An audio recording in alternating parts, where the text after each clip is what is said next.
महान गौतम बुद्ध अपने शिष्यों को किसी न किसी माध्यम से शिक्षा देते रहते थे।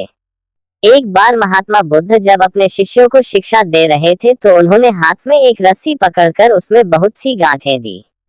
उसके पश्चात महात्मा बुद्ध ने वहां पर उपस्थित शिष्यों से प्रश्न पूछा, क्या ये रस्सी वैसी ही है जैसी गांठें लगाने से पहले थी? एक शिष्य ने महात्मा बुद्ध के प्रश्न का उत्तर दिया।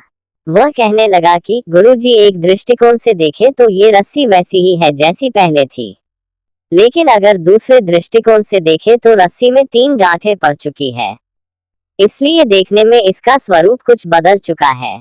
लेकिन एक सत्य ये भी है कि बाहर से देखने पर चाहे इसका स्वरूप बदल चुका है, लेकिन भीतर से इसके बुनियादी रूप से यह पहले के जैसी ही है। शिष्य का उत्तर सुनकर महात्मा बुद्ध संतुष्ट हो गए। उसके पश्चात महात्मा बुद्ध ने कहा, मैं रस्सी की इन गांठों को खोल देता हूँ। महात्मा बुद्ध रस्सी के दोनों सिरों को पूरी ताकत से खींचने लगे। फिर उन्होंने शिष्यों से प्रश्न किया कि क्या इससे गांठें खुल जाएगी? इस शिष्य ने तुरंत उत्तर दिया, नहीं नहीं, इससे तो गांठें और अधिक कस जाएगी। ये सुनकर महात्मा बुद्ध ने पुनः एक प्रश्न किया, इन गांठों को खोलने का क्या समाधान होना चाहिए? शिष्य तुरंत बोला, गुरुजी, हमें इन गांठों को ध्यान से देखना चाहिए कि इसकी गांठें कैसे लगाई गई है। उसके पश्चात इनको खोलने का प्रयत्न करना चाहिए। शिष्य का उत्तर सुनकर महात्मा बुद्ध मुस्कुराते हुए बोले कि जीवन का यही सूत्र मैं आप लोगों को समझाना चाहता हूँ।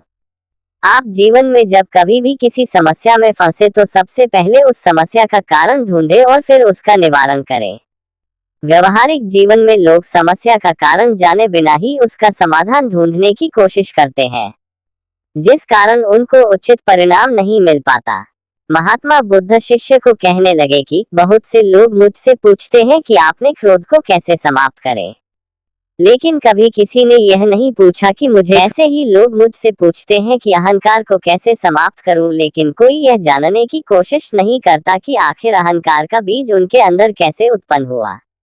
जैसे रस्सी में गांठें लगाने के बाद भी उसका वास्तविक स्वरूप नहीं बदलता, वैसे ही व्यक्ति में चाहे जैसे भी अवगुण पैदा हो जाए, उसके अंदर की अच्छाई कभी समाप्त नहीं होती।